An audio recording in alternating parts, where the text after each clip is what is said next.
The Chris Johnston Show. Let's go! Your number one destination for a behind-the-scenes look at the game of hockey. Is this thing on? Here's NHL insider Chris Johnston and host Julian McKenzie.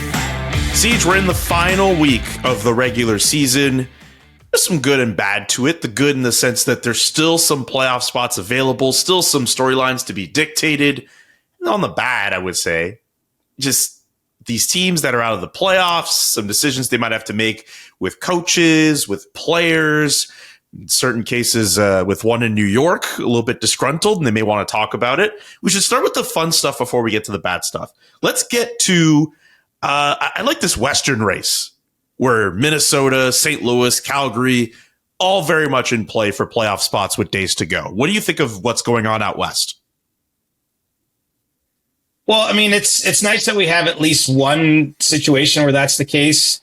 In the East, look, Columbus is still alive mathematically. It's just they need a little bit more to happen with regards to Montreal not picking up points and them gaining points to make it go. Whereas, when you have three teams for two spots with the Blues, the Wild, and the Flames, it's a little more possible because one of those teams could easily have, in Calgary's case, a 2-game winning streak from this point. Minnesota's down to its final game. How does that go? I mean, it does add a little bit of spice. And obviously the teams that are at the top, Winnipeg and help me out here, Vegas, they're still waiting to see exactly who they play, right? This can break a couple different ways. So, it's a fun time of year. I mean, Calgary will probably be ruining a point loss last week in a game that maybe they should have got it, but full credit to them Sunday night. In a tie game against San Jose, needing really badly a regulation win. They poured on the third period and find a way to you're just trying to stay alive an extra day if you're in their shoes when you get to the season. I mean, the focus, I think, gets really narrow. I mean, and Columbus, same thing. They face longer odds, as I mentioned, but they won back-to-back games against Washington on the weekend where, there was kind of the potential end of their season was staring them in the face. And so, ultimately the Blue Jackets may not make it, but I think there's something positive where you find a way to win under those circumstances, especially against a top team in the conference. So, it's a fun time. I'll give you a crazy Monday thought. When we're doing our show next week, 1 week ago today, we're going to be reacting to game 1 of the Battle of Ontario, which is going to be played on Sunday, I believe. So that's how wild it is. Like, the years feel so long sometimes, like it just stretches out before you so far in the distance. Now we're down to really close. We're seeing it up close. And it's, as you mentioned, in some places that are on the wrong side of the playoff cut line, there could be decisions made on a head coach in the next few days. And obviously a lot of uncertainty heading into off seasons. You're going to have GMs speaking, in their markets about, a season gone wrong or things that didn't work out their way. And then just as quickly, we're going to be into the Stanley Cup playoff sprint. I mean, there's actually not one other week in the hockey calendar like this one where it's going to be crazy. Like a lot of good things happening and maybe some bad news too. We should say, as of this recording, the Atlantic Division is still mathematically up for grabs for Tampa. So I very much want a Battle of Ontario next week, too. Technically, Tampa Bay has a chance to win the division right now. Yeah, they still have a chance to pass the Leafs on a tiebreaker. But, Toronto has 2 games left, needing 1 point, and Tampa has 2 games left, and they can't give up a point. Essentially, they need 2 regulation wins to keep going. So I'm not saying, you're right. I'm getting ahead of myself. It's because we've been trying to, on this show, anyone who's listening, the 100%ers out there know that we have been manifesting a Battle of Ontario, which brings Chris and Julian and producer Donkey Butt potentially all into the same room or the same arenas at the same time. We've been manifesting this one for a while. Even at one point, we were talking about it when it didn't look that likely, when sort of things had gotten out of a line. But, now it's 1 point between 4 games. The odds are still very, very heavily in favor of Toronto and Ottawa meeting for what will be the first time since 2004, my friend. You were just a wide-eyed young man at the last time this happened. And, I think it's very likely to break that way here this week. I don't know why the first person who came to my head after you referencing 2004 was Joe Nieuwendyk. And just Joe Nieuwendyk beating Patrick Lalime Oh, just sorry, Sens fans. I didn't mean to bring that up. That's tough. Very tough. It was tough. I actually was at that game in the stands. I was still in university. That's how long this ago it was. And I was there with a schoolmate. But I actually had a chance to talk with Patrick Lalime over the weekend for a story we'll roll out, assuming this Battle of Ontario does come to be. And, he's at peace with it all. I mean, naturally, look, if you're a goaltender, I think of it like a golfer. I just watched the Masters. Like only one golfer wins every tournament, right? And if you watch that final round of the Masters on Sunday, it was electric. A lot of sort of players' fortunes rising and falling throughout that afternoon. And only one guy really gets to leave happy. It was Rory McIlroy in this case, of course. But, I guess if you're a goalie, you have to learn to live kind of with some heartbreak because bad things happen. Anyway, Patrick was very gracious with his time, but also had some interesting thoughts on the Battle of Ontario. He was part of all 4 Sens teams that lost those series. He was a backup in the first year to Tom Barrasso in 2000, but then played in 2001, 2002, and 2004. And he still calls them the best games of his life, even though obviously there's some painful personal experiences and memories there being on the losing end of those series. And so, yeah, you can tell there's maybe a little lift in my voice because I'm excited for the possibility of introducing that to a new generation. I'm sure lots of players on both teams don't even really know the history. They might be like vaguely aware that the teams might have met, but it's so long ago. You need some gray in your beard like CJ to remember those series firsthand. At the very least, for the players of this current generation, they know the rivalry is very much a thing. And I know it's very easy to do that, same province and all that. But you think of like the Ridley Gregg incident from last year. Like, if nothing else, like that is very much a central point for everyone on both sides of this rivalry to at least kind of go off of as like a galvanizing point. I'm just glad that like, even if the rivalry isn't the same as what it was like in the early 2000s, it's still something that people can get excited for and riled up for. Like Michael Andlauer last week was saying, hey, bring on the Leafs. Like we all want this. Like, I know it's still mathematically possible. We don't get it. We all want it. It's like it's this open secret that we all want. Well, they should want it. I mean, at the end of the day, everyone experiences a playoff series differently, right? Like, I get the players don't need to think about 20 years ago. It's totally irrelevant to their experience. But if you're a fan of either team, it's very relevant to your experience of this again, right? So it's an example where I don't expect everyone to be dusting up on the history books that's preparing potentially for that matchup that are playing there.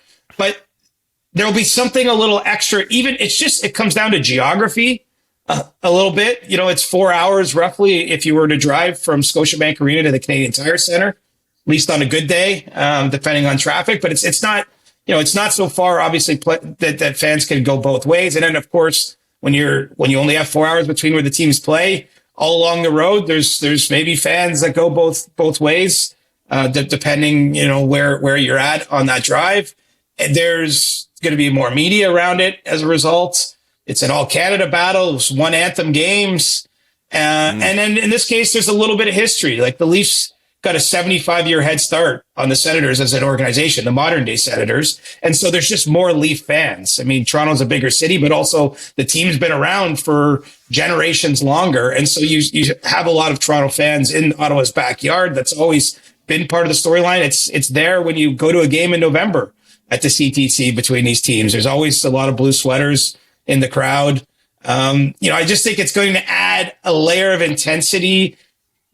Every playoff game, every series you're going to watch, there's going to be intensity in game one and throughout those series. But this will add another layer around everything else. And then on top of that, as I say, like, what I think is great about the playoffs is like there's the games that happen on the ice, and then there's all this stuff that happens around the games. And that's what fans remember, a bit of both. You know what I mean? And especially in a social media age, the way we all interact and communicate. I do think that's what makes the playoffs so cool. And a lot of people are going to be viewing this through the prism of all those years ago. And there's no denying that 20 years ago, the Leafs ended up gaining a mental edge on those Senators. They played kind of as the bullies, if we're just simplifying it. They took advantage of the rules at the time where you could hook and hold. The Senators were tended to be speedier, more skilled teams in that era. they were kind of the sort of teams that would turn another cheek. Like they didn't have maybe as many aggressors. Obviously, Chris Neil was on that team, kind of the protector, but they didn't have as many of the Gary Robertses and Ty Domi, and you go down the list. The Leafs had more big physical players, and they found a way to win those series. Now, again, none of that pertains to today. I mean, if we break down these teams, it's not the same hockey. It's not the same rules.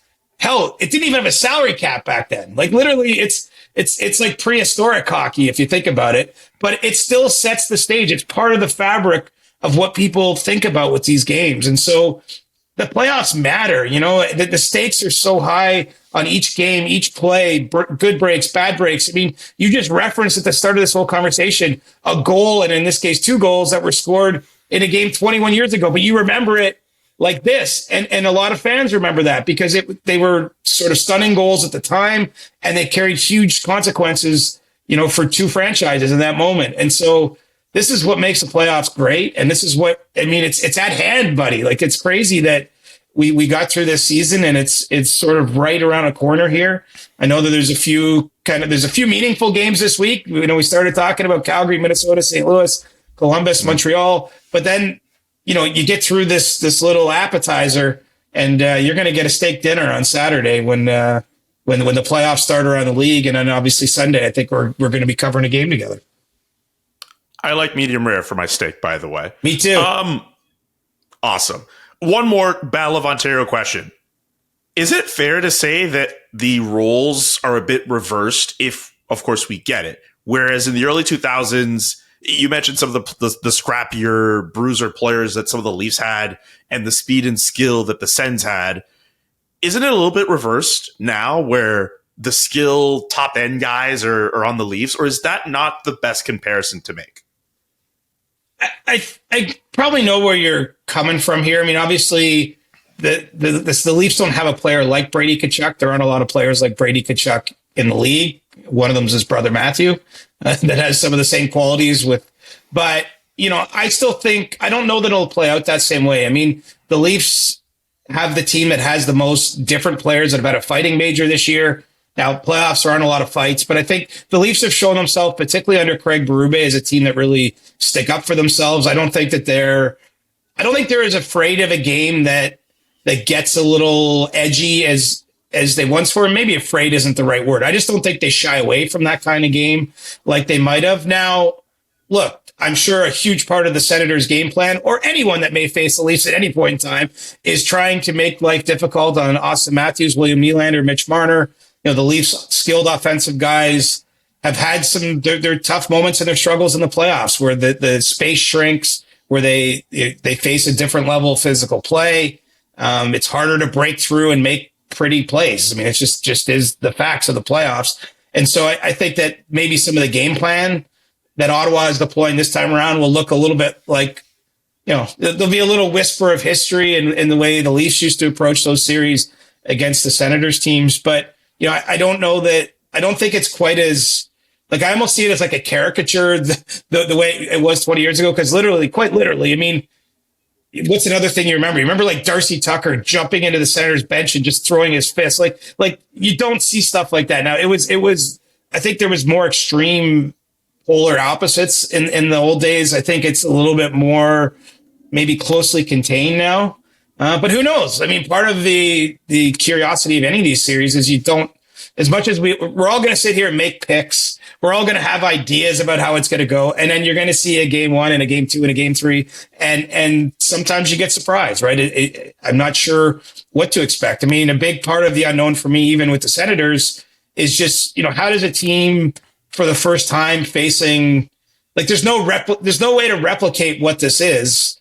And how do they react to that environment? It could go either way. I mean, I think way back when the Leafs made the first playoffs in 2017, with Matthews, Nylander, and Marner as rookies, they played the President's Trophy winners at the time, the Washington Capitals, and they took that series to 6 games and they lost 3 times in overtime. Like, that was a very close series against a team that had a lot more experience, was a better team at the time, but they actually, under the bright lights for the first time, I'd say, the narrative, if you go back to 2017, is like, what a great learning experience for the Leafs. Surely they'll use this to their advantage and have many playoff glories to come.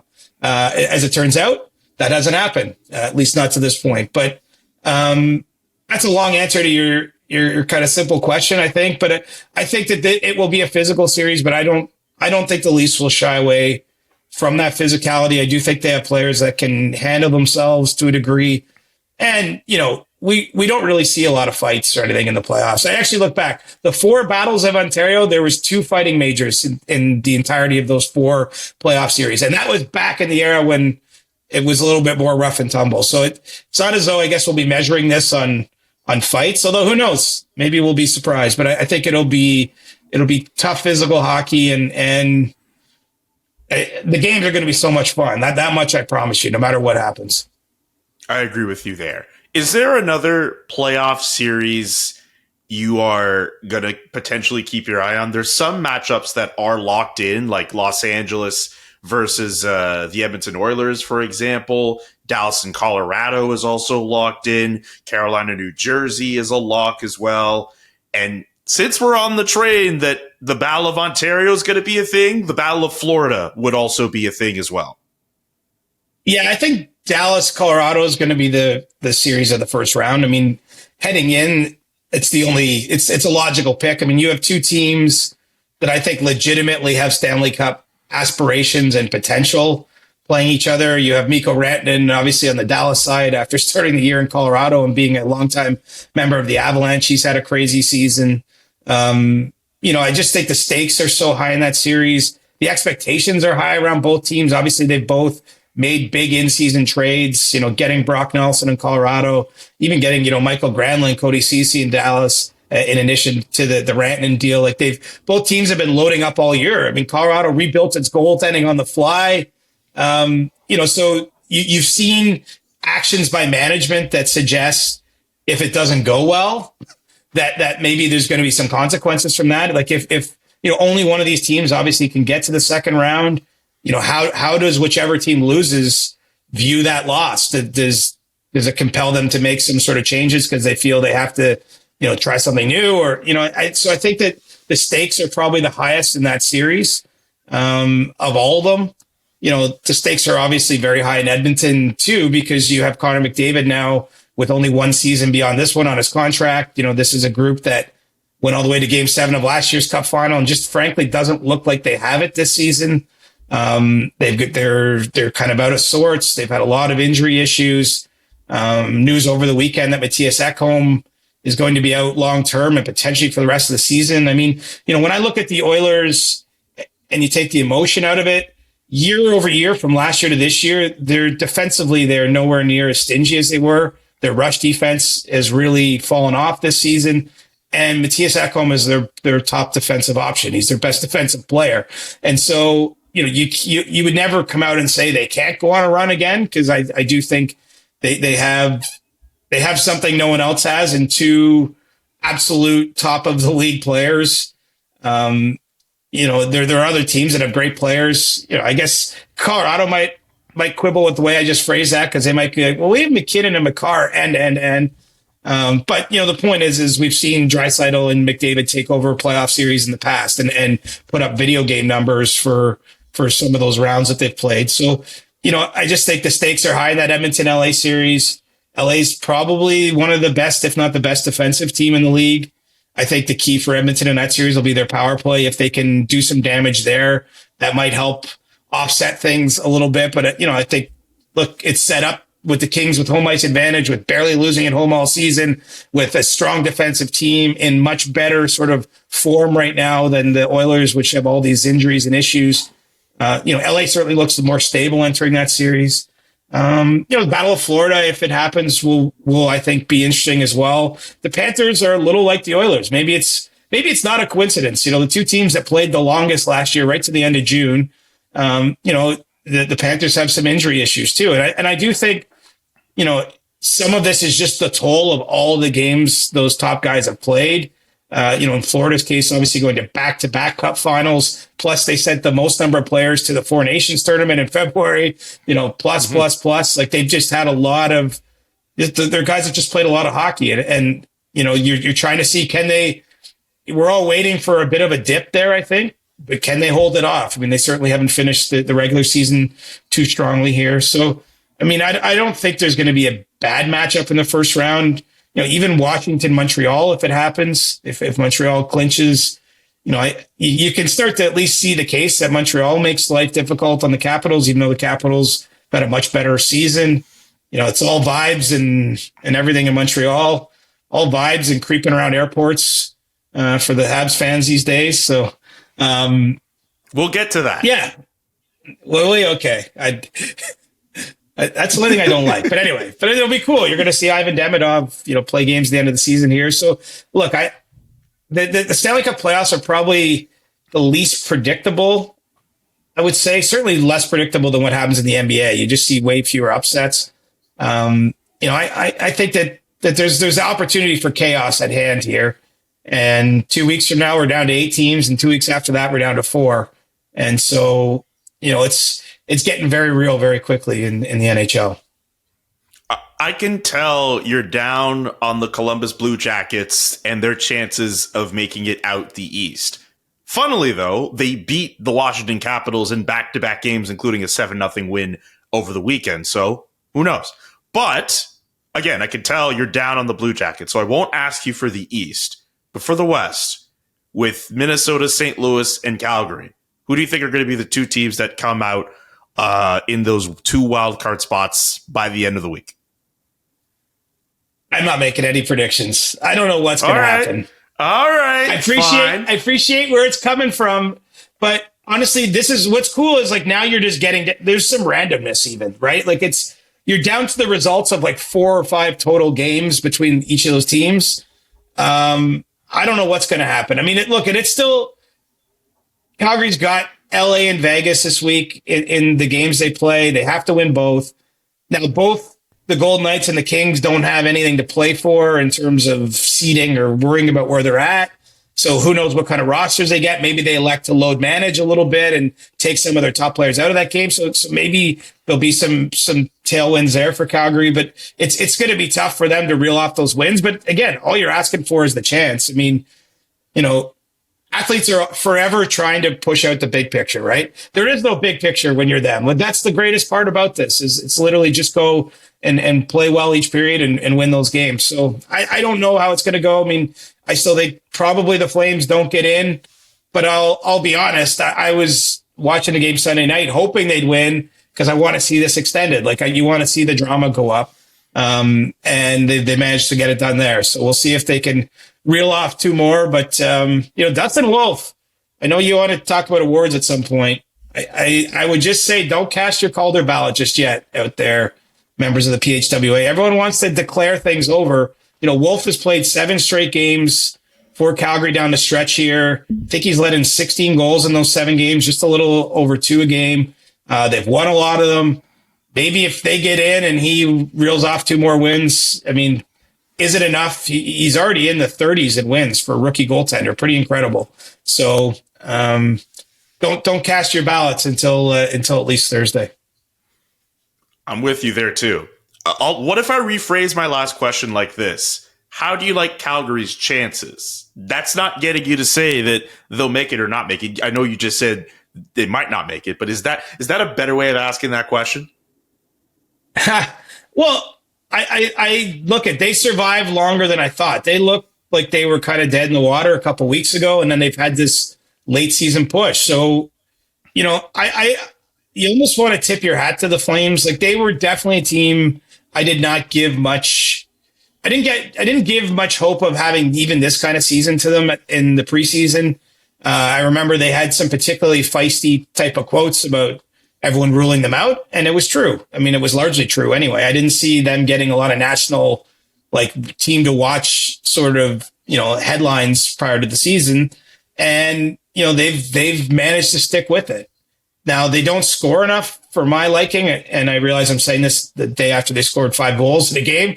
But in general, I think that they're a little offensively challenged, which can be tough in these games. But look, they just got to find a way somehow to win 2 more games. So I like that they've made their season still matter till game 81 at minimum and potentially game 82. For where they were entering this season, I think that's a success in itself.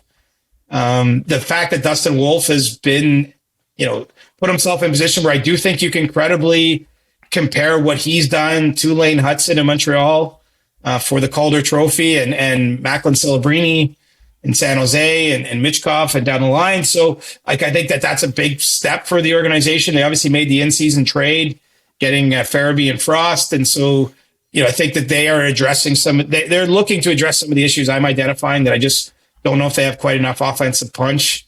So, I think that there's a lot of big picture things to feel good about there. And then the small picture is that if they could find a way to squeeze out 2 more wins, they need a little bit of help, but they might be playing in the playoffs, which would be, no one would have saw this coming. Like, no one saw this season coming. I don't think. Like, having all of, the Rangers miss, the Bruins miss. We'll see who misses in the West ultimately. But, it's been kind of it's been a little bit of an unexpected campaign, the way it's shaken down. And now, now we just got to watch what happens these next few days in Calgary. I think this year, speaking of teams below the cut line, it's the first time in NHL history we won't have the Rangers, the Penguins, and the Bruins in the Stanley Cup playoffs all at the same time. Like, that's insane to consider throughout the history of this league. As we transition there, which team currently eliminated in the playoffs are you focusing on maybe more than others, considering what they could be doing with potential coaching jobs or vacancies to come if it becomes that, or player decisions? Who are you looking at?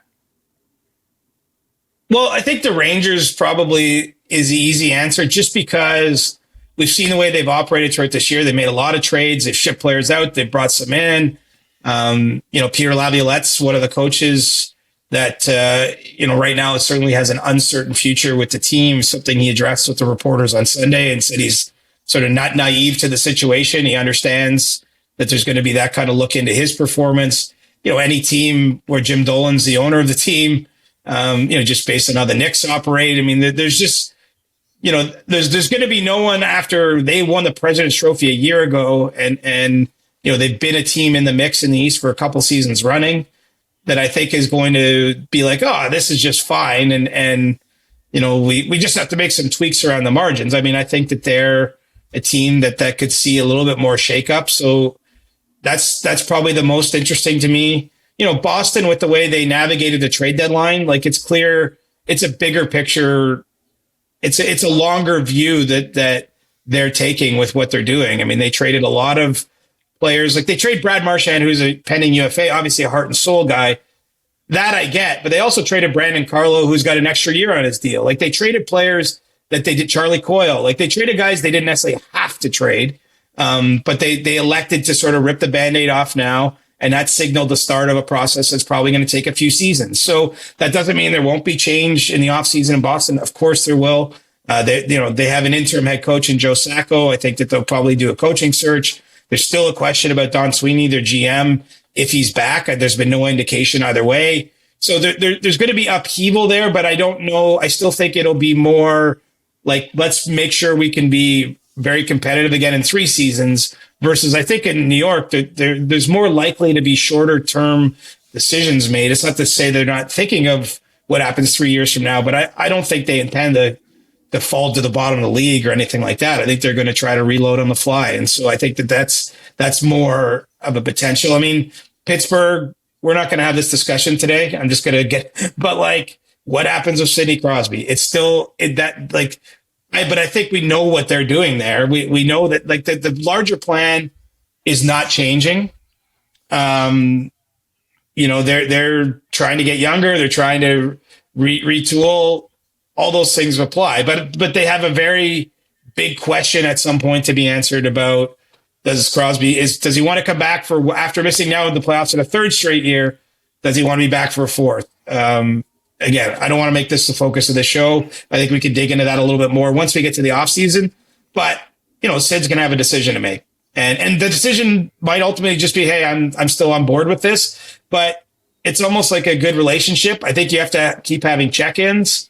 I think the Penguins will keep having check-ins to make sure everyone's comfortable with where things are at, because, Crosby's in this campaign, he's going to get 90 points, it looks like, at age 37. I mean, historically, the guys that have done this are like Joe Sakic, Wayne Gretzky, Gordie Howe. Like the players at his age have had a season like this. Like he remains in very special territory. And so does he want to be part of it? So I think the Rangers is probably the most unpredictable of those situations.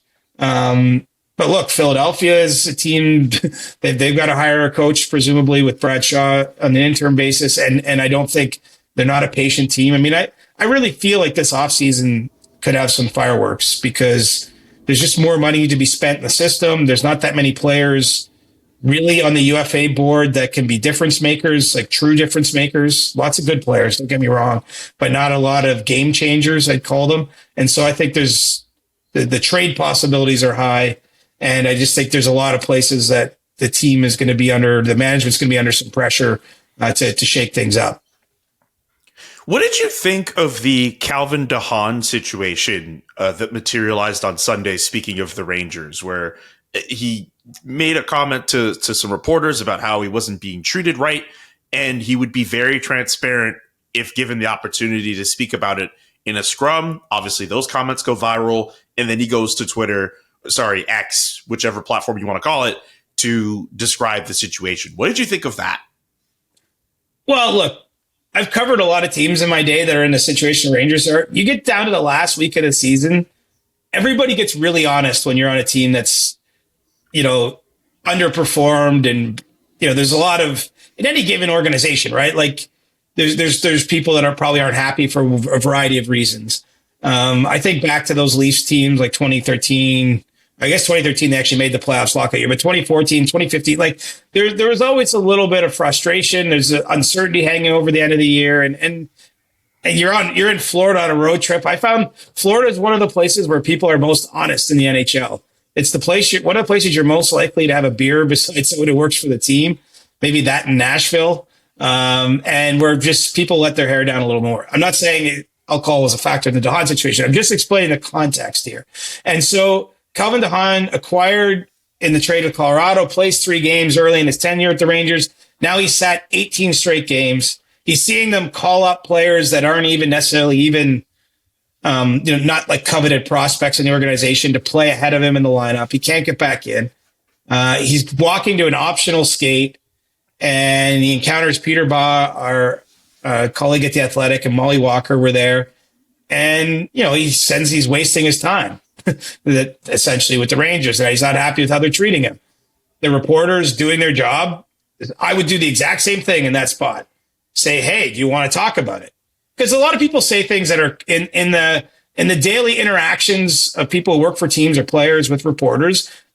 Sometimes there's a bit of gray about what's on the record or off the record. Like, are you just making this comment just because it's a tough day? Or is this something you actually are bringing up because you want to make it a story?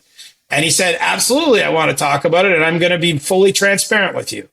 He goes out and practices, and evidently someone heard that interaction, because when Calvin de Haan's getting off the ice on Sunday, a member of the PR staff intercepts him and they have a discussion. And then word comes down that he's not going to address this till after the season. And this is, I guess, where the reporters are left with the decision. Do they want to share the interaction and what happened? I think they're fully within their rights to do so. If you hear, reporters cover practice, right? If you hear, if a teammate, wherever it is, getting a swear, like a yelling match with another teammate on the ice or a fight, reporters report that. Occasionally you'll hear of a coach at a practice losing his mind on his team. F this, F that. Reporters generally report that. I wasn't there. But like based on what I know of what happened, I think that both Molly and Peter were well within their rights to share what happened.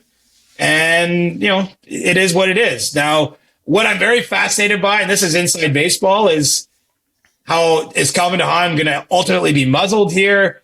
Is he going to think about it for a couple of days and go, do you know what? Maybe I'll just save this for myself. Or does he come out swinging in a couple of days' time, assuming he does eventually speak to the reporters as he said he would? I don't know, but I don't actually think, unfortunately, it's one of these ones. I think everyone was doing their job. If you work for the PR staff and you hear that, it's your job to do what you think is best for the organization, which is probably not having a controversy flare up in that moment. And it seems that the Rangers PR staff managed to do that. And, the reporters are doing their job, and they shared what they saw happen. And, I don't think there's actually anyone did anything wrong there, but we were robbed potentially of a. I mean, had he done this explosive interview, what would we be talking about on today's show? All the comments he made to Peter and Molly, and that's not going to be the case. It would have been another riveting edition of All My Rangers, just the soap opera that has taken over this season by storm in New York. No playoffs for them, unfortunately. But yeah, maybe Calvin DeHaan. Part of me hopes, maybe just as a media person, as a fan of the game, there's a part of me that really hopes Calvin DeHaan says something, just for entertainment value, just so we could really know what's on his mind. I would feel like if after all that, you're just like, you know what? I'm not going to say anything. I would feel like it's like, well, that was a waste of time. Like, we were all just kind of waiting with bated breath to see what would happen, and that's it. I hope he says something. Well, here's the thing. What's most interesting of the whole situation to me, he's been scratched for 18 straight games and counting.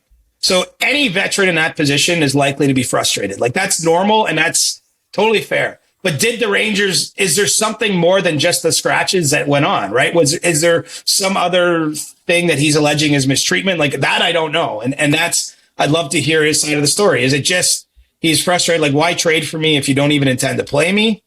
And unfortunately, in a cap world, it could be as simple as the Avalanche had to make a cap decision. You know, they were adding contracts in the deal they made with the Rangers and other deals they ended up making around the deadline time.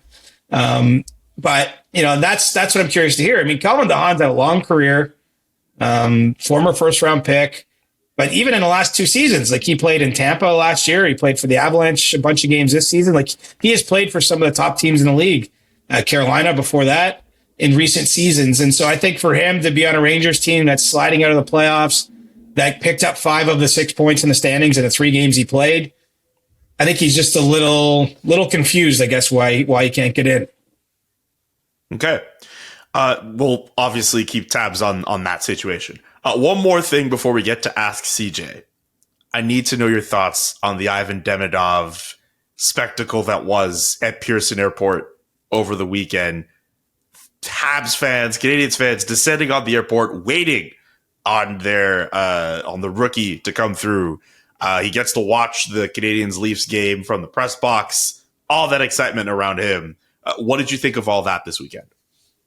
Well, having attended that game on Saturday night, I can also report that Ivan Demidov got a taste of pizza. So that that might be the best thing that's happened to him all week. It's not signing his entry level deal or anything else. It's that he finally got to be introduced to the glory of a pizza slice.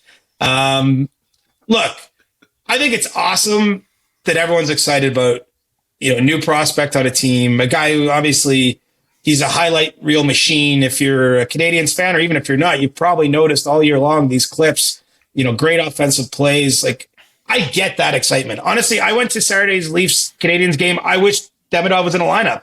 I'm excited even as as just a hockey reporter who's not having rooting interest, but to see what he could be. I was hoping he was going to play that game. But I did think the airport thing veered a little into the weird. Like, it was almost just, for me, a little too far. I mean, I had someone actually text me, I can't believe these people paid to park at Pearson. That's cheap. That's not cheap. But here's the thing. Like, it obviously, fandom makes our world go round. It's why you and I have jobs. It's why the players have jobs that they do and get paid that they do.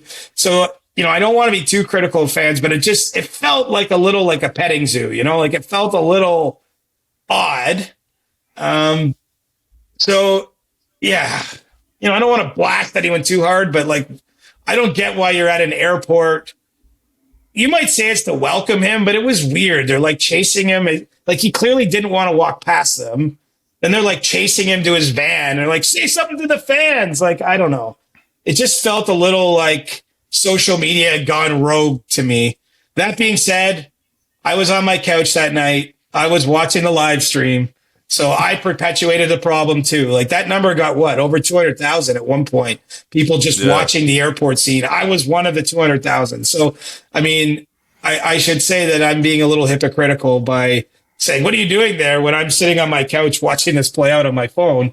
But it felt a little strange. Like, I get you want Like if he was landing in Montreal and it's like welcoming him to the city or something, like that almost feels a little more organic. This is almost just like everyone is sleuthing, trying to figure out which flight from Turkey he's on and all this stuff. Like, I mean, it's the modern age, but it felt a little weird.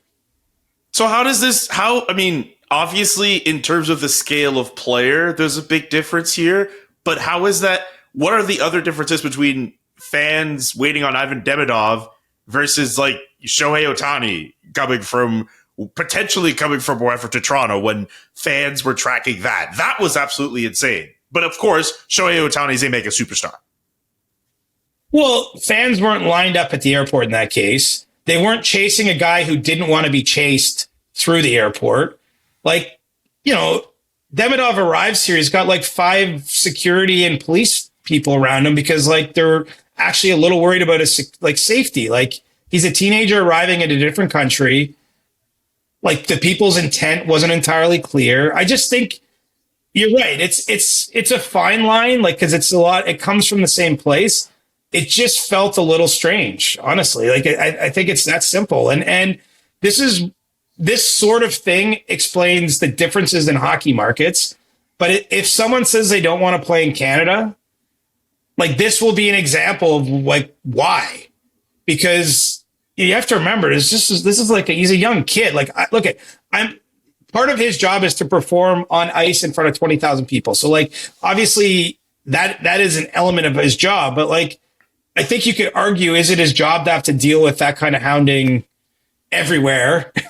And is it necessary? And, the Canadians themselves can't control this. Even my opinion doesn't matter. Like what I say doesn't, if those people had to make a decision to go to Pearson Airport, pay $29 an hour for their parking and stand there chanting, "Go Habs, go." I mean, it was weird. At the end of the day, honestly, it was just, to me, I can't imagine I would want that if I was him. He's had a security guard bolted to him the whole time. Like I don't really understand it fully. Again, I understand being excited about the player. Like when he plays against Chicago on Monday, every shift, I understand people will be going crazy. I'm sure they'll cheer when every time he steps on the ice at the Bell Center. And reporters might even write a shift by shift breakdown of his first game. Like all that stuff, I think is within the realms. This just went a little too far. That's how I feel. And I do think that not everybody is game for that kind of scrutiny in their like all around life. And I do think that this is part of what makes life in Canadian markets or the more passionate markets. It could happen in places in the US too, potentially, but just some people may be like, you know what? Playing in City Y is preferable to this kind of treatment. I don't know. I still don't. Here's the thing. When you bring up the security aspect to it, of course, you want to make sure everyone is being respectful. You want to make sure that the player is safe. You don't want people running him down and being crazy about it. Like, I can understand concerns over that. And when you hear that, like, there's security detail to Ivan this whole time, like, yeah, I don't like that for the kid. I don't really have that much of a problem with fans going to the airport and being excited about their guy. And I'm not saying that you're saying that. I'm just saying, like, I mentioned on the last episode why fans, I think, would be very excited for a player of that caliber. Maybe it was a little bit to the extreme of what I thought that anticipation would be.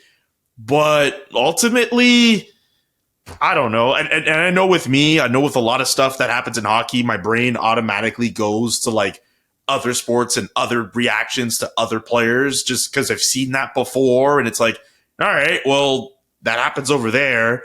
So I'm not weirded out by it. So I have to mention that before I say, like, I want to give that as an understanding for where I'm coming from, because there's been a lot of times we've discussed stuff on this show and people will be like, oh, well, why do you have that viewpoint? It clearly doesn't work in hockey. But it's just,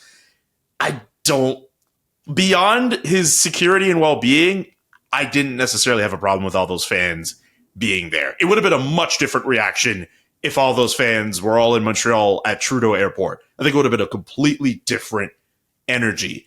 But other than that, I didn't really have a problem with all of that for Ivan. But for Ivan Demidov now, there definitely is a pressure on him. And if he doesn't live up to that, we're talking about one of the biggest disappointments in recent memory, draft-wise. Absolutely. There's a lot of pressure on him now. Absolutely thrust onto him. Yeah, I'm fine with the pressure. Here's the other part of it. The team intentionally didn't want to publish when he was coming. And part of that, honestly, I don't think it was about trying to be sneaky. From what I heard, there was like a lot of uncertainty about exactly when the work visa would be issued, what flight he could take. You know, you're not able to fly into, like, even though the contract had been signed, you then have to basically secure the work visa so that when you land in Canada, you already have it. You can't just come to Canada before that's done. And so I don't think they were trying to like be sneaky about it, but then it felt like people made a point of like, well, we're going to figure this out and we're going to, like, I don't know. It didn't feel right. And that's, I'm going to stick to that opinion. I want fans to be fans. I want everyone to be excited about him. If you see Ivan Demidov on the street and you want to get a selfie with him, I think that's totally fair. Or ask for his autograph. Like, all that stuff is cool. This just felt like it crossed the line to me, but whatever. Like, I do also think I've probably given it more life than is needed too, because everyone's going to move on. And, you know, now we can talk about him as a player and what we see from him and all that stuff. And I do think the pressure's fine. I mean, you're a top 5 pick. You're a professional. You're well paid. There's pressure on lots of players in lots of places. The pressure is going up right now around the league. Turn that dial up in all kinds of markets for the players that are there, you know, trying to have success and lead their team to a long playoff run. So I just remembered too, before we recorded today, someone sent me a photo of, it's election time, obviously in Canada.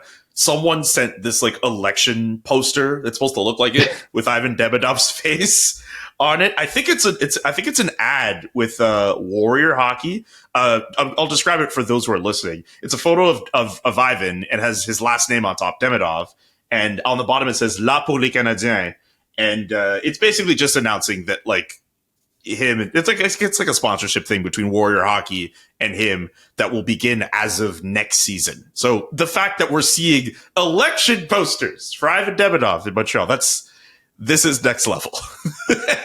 He'd win an election. I know that much. He's popular enough that he could win an election if he wanted to run. He'd get votes for sure. Anyways, crazy story. And I'm sure we're going to talk about Ivan Demidov. And to the point about the shift by shift story, I can't wait to read whatever Arpon Basu has to write about Ivan Demidov when he makes his debut. I know we're going to read him. Okay, let's get to some of these questions for Ask CJ. Thank you to everyone who sent in questions, whether through X, Blue Sky, or Discord.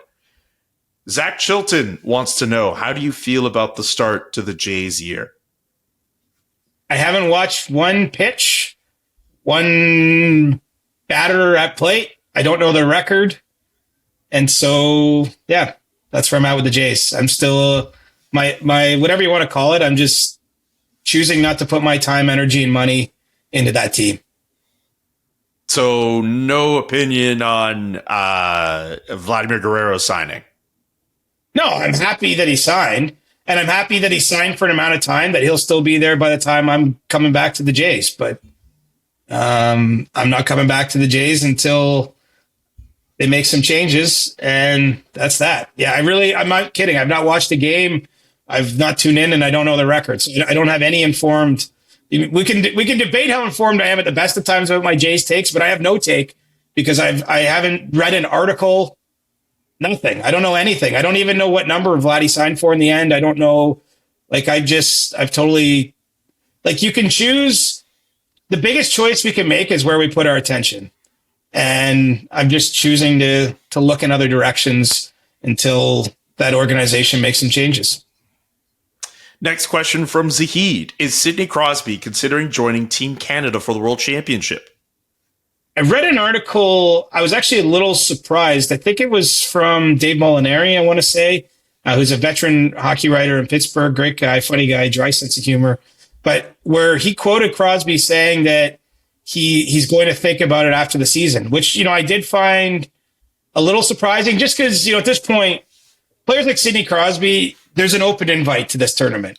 But I don't think Hockey Canada goes to Crosby every year when the Penguins are and like begs him to come. Obviously, I mean, Crosby doesn't owe the the organization. He doesn't know the team anything. And really, it would be the hard part with the World Championship now is it doesn't start for like another month.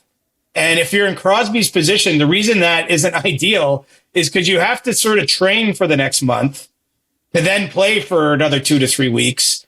If the tournament was starting next week, I would think that they would actually have a better chance of getting guys like Crosby, but it's just a long time to stay in playing shape. And let's face it, he's already won a World Championship gold in 2015. He's won everything else 10 times over. It might be better for him, quite honestly, just to take a fresh look at his offseason, take a week or two off, whatever he would do. Probably knowing him, he doesn't even take that long. And then structure his summer around putting himself in position to remain near the top of the game. And so it's a long way of saying I'd be surprised if he went there, but he seemed to leave the door open in that interview that I read. So if he goes, I will tip my cap to him because, it's not in the look at it for European players. I think it's different. That tournament is something a lot more of them grew up with. And it's played it's played in Sweden this year, for example, Sweden and Denmark. So if you're a Swede, I can understand, Erik Karlsson might end up going, for example, as Crosby's teammate. He might, because for him, he's going home. He's getting, there's a little bit more there, whereas I just think at this stage of Crosby's career, everything is about extending his time as a top NHL player. And maybe the preparation window isn't ideal. Plus he's already won it. Plus dude might just need a break. I mean, he didn't get a Four Nations break. He was one of Canada's best players of that tournament. He came there injured and fought through it. He hasn't missed games coming out of it for the Penguins. So if he basically, I'll give him flowers if he goes, and if he doesn't go, I'll totally understand that decision too. From Brave Pip, hey CJ, with Matvei Michkov and Ivan Demidov falling in their respective drafts due to the fear that they would be years away from being able to leave Russia, and now that they've been both released early from their KHL contracts, do you think NHL teams will lose their fear of the Russian factor and draft these guys higher, aka where they belong in a draft? I mean, they should. It's like I understood the idea of that Russian factor, but there haven't really actually been that many examples of a top player who didn't end up coming. Now, way back when, it took Evgeny Kuznetsov maybe an extra year than the Capitals wanted, or maybe a little bit longer to come over. But then, he spent a long time in their organization and became the player he was. Kirill Kaprizov with Minnesota maybe took a little bit longer than what they wanted. But the truth is most players eventually want to play in North America, want to play in the NHL. It's seen as the top league to play in. And so I don't think you should be making that decision as a team around that thought. And so, yes, having, even the goaltenders that have come over to Philly, you've got Michkov now, you've got Demidov so quickly. I mean, I realize it can be a headache for teams. Like even this whole Demidov thing, like it took months and months and months to lay the groundwork, I think, for ultimately, for SKA, his team in St. Petersburg, to release him at the end of this season and to allow him to sign in Montreal now and all those sorts of things. But I mean, come on, he's going to play for the Canadiens. He's still a teenager. I do think that there will be some thawing there. I know there's all the geopolitical issues, but at the end of the day, what hasn't seemed to change is the top Russian players are still coming over and playing the NHL. So, maybe you have a different decision in the 5th round if you're between, a player from a different country and a Russian, because you're not sure if that player is ever going to be good enough or if they would come. But when you're talking about the high end talents, I think part of the problem way back when with Michkov too is just getting scouts into the country to see him play. Obviously, Russia's still invading Ukraine. Like I don't know where that's all at. But that some of it, I think, is if you're picking very high and you've seen a player play in the Western Hockey League or in the NCAA with your own scouts have been in the building 20, 30 times in his draft season to see that player play and you don't even know what's going on with the Russian, that's an extra element. But I still think that the Russian factor is probably not as significant as it's been portrayed in the last few years. 2 more quick ones. From James McRae, what are the odds the NHL backs down on the Senators' first-round pick penalty the way they once did once upon a time with New Jersey? Well, I think it's possible just because there's that precedent, but the league has not tipped its hand. I mean, Gary Bettman can have been more clear when he's been asked about it. I think the Senators are probably wise to just leave it to the last year, essentially, like defer it. And then the league ultimately has a decision because then there's no more deferring. And it's like, do we get our pick this year or not? Because they reverse course in the Devils Kovalchuk situation, I think it's at least possible, but I don't have any specific insight or intel to share that I can tell you they're thinking or leaning that way. But I think it's definitely possible. Because, the other part of it, of course, is it's a penalty for something that happened before this ownership was in place that didn't have anything to do with the current front office. And while it was a shady move, the outcome really, they did something they're not supposed to do, but then those people that did that lost their jobs. And so, I think that there's definitely a path there for it not to go down that way. But if you're Ottawa, if you're Michael Landauer or Steve Stais, Dave Poulin, like the senior people in that organization, you have to operate like you're not going to have that pick because it's no certainty. You just have to, it's like, you got to hope in your heart of hearts that the league makes a change in decision. But right now, there's no indication that's coming. For me, I don't see a scenario. Please tell me if I'm wrong. If the Senators get to keep that first round pick, wouldn't it just be like what happened with New Jersey where they kept that pick, but it was like the last pick of the first round, essentially? Like, I could see that happening. What, like move it to the last pick? Yeah, like instead of, because with the new, I don't know how that works. I don't think they can do that.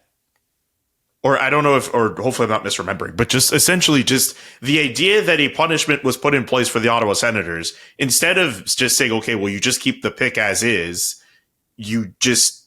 I don't know. My whole thinking with that is just with the New Jersey punishment, there were so many other elements that were taken away from the Devils. And yes, they got to keep that first round pick, but I remember that being a provision that was there for them. In this case, for the Ottawa Senators, you just have all that was just taken away from you was a future first round pick. And if you just revert course on that and get no punishment at all, doesn't that not make it the exact same weight as what happened with New Jersey? I could be off base, but I just see a scenario where the NHL just holds firm, as you've mentioned before. Gary Bettman, I've heard him say, like, they don't seem to want to switch course off of that. Obviously, the Senators are still hoping that punishment gets downgraded, but I don't know. I don't know. I would be very surprised if the Senators got to keep the pick and everything was just right as is. But at the same time, they did get rid of the people who were responsible effectively for the punishment, for what led to the punishment. Yeah. I think ultimately they're not going to decide anything until right before the draft because they probably don't want to create a scenario where the Senators can trade that pick. If that makes sense. Like at next year's trade deadline, for example. So, I think that the decision won't come until right at the end. And then the league, you're right. I have to brush up on the details of the Kovalchuk Devils situation. I will admit that I can't remember. I know that the Devils did end up forfeiting the pick, but I didn't remember that it fell to the first round at the end. But look, the previous management, like they had a legally binding contract with a player and they didn't honor it. So that is worthy of significant punishment.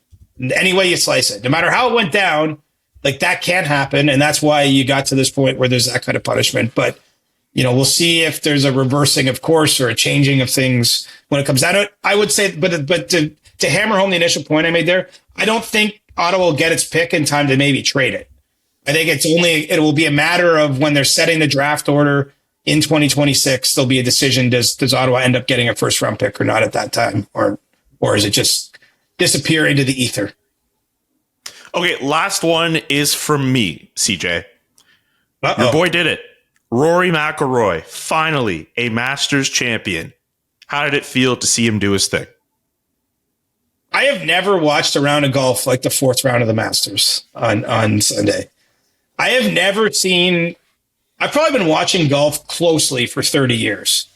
Maybe not quite 30, in the 20s of years. But since I was, a kid, I have not missed a major I mean, I love the sport and I love the drama of it. You know, what to me is great, even if you don't play golf at a high level yourself, which I certainly don't, is you get to see, like, there's a quote going around yesterday, like, it's like an x-ray of the soul when you watch players in this big moment. There's nowhere for them to hide. They're in the middle of the fairway. The ball is just sitting there and they have to, you know, under huge pressure, make these plays. But I've never seen someone win a major while making the mistakes Rory made in the fourth round. You know, 2 double bogeys, you know, missed shot on 18. He's in the middle of the fairway, 125 yards. He puts it in the bunker, you know, splashes out and still misses a relatively short putt to win in regulation. And he still somehow got it done. And then you couple that with the fact he's had 11 tries to complete the Grand Slam before doing it. It's been 14 years since his last major. I mean, 14 years since he first really had a chance to win the Masters way back in 2011 when he had a 4-shot lead entering the final day and exploded at that time. I mean, it was tremendous. It was quite a performance. I think it says a lot about Rory's game and even his mental makeup that he stuck with it. You know, he worked with a pretty renowned golf psychologist called Dr. Bob Rotella to prepare for that tournament. And I actually listened to an interview with Bob after Rory won. It was on BBC Radio out of the UK. And Bob was talking about, you know, you might remember last year, Rory kind of famously missed some very, very short putts at the end of the US Open and basically coughed up the tournament, frankly. He had one hand on the trophy and he dropped it at that time. And Bob said that the work that they had to do with Rory, and I just think this could be applied maybe in aspects of your life, but certainly to other athletes and maybe to some teams as we enter the Stanley Cup playoffs. I'll let you, you know, connect the dots where you may. But Bob was saying with Rory, they had to have that conversation like, are you willing to have your heart broken again? Because if you're going to ultimately win another major, you have to put yourself in contention at a major.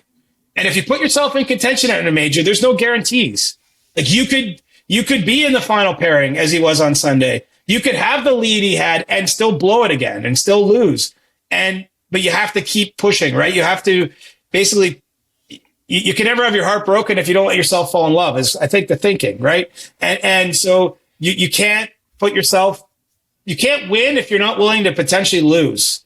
And what Bob said, and he's worked with a lot of high level golfers, he said a lot of golfers go through what Rory did at the US Open and they almost just never put their name back up at the top again. Like it's something where they just can't even risk the fact that they're going to give it their all and lose. And I just think there's something in that there's some real grain of truth there, right? And I think what you saw was an athlete who literally has fallen on his face, even though he's now one of 6 people ever in the men's game to have won each of the major tournaments, to win the Grand Slam, they call it the career Grand Slam.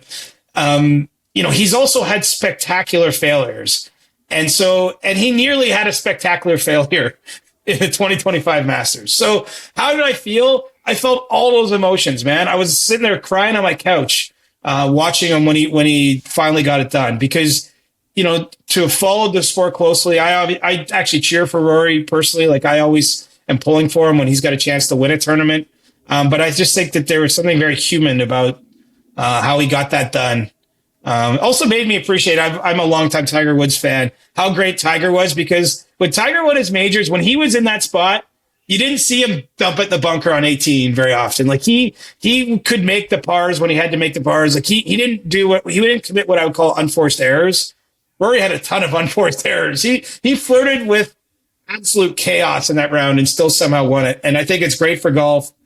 And it was pretty awesome. So if you're a team out there entering the Stanley Cup playoffs and you've repeatedly fallen short, you have to be willing to have your heart broken again. You have to be willing to put it all on the line. You know, maybe there's a lesson in there from Dr. Bob Rotella and Rory's win at the Masters. I think that's a perfect way to end it. Subscribe to the podcast. We'll be back on Thursday. The Chris Johnston Show. Follow Chris on Twitter @ReporterChris and follow Julian @JKA McKenzie. The Chris Johnston Show.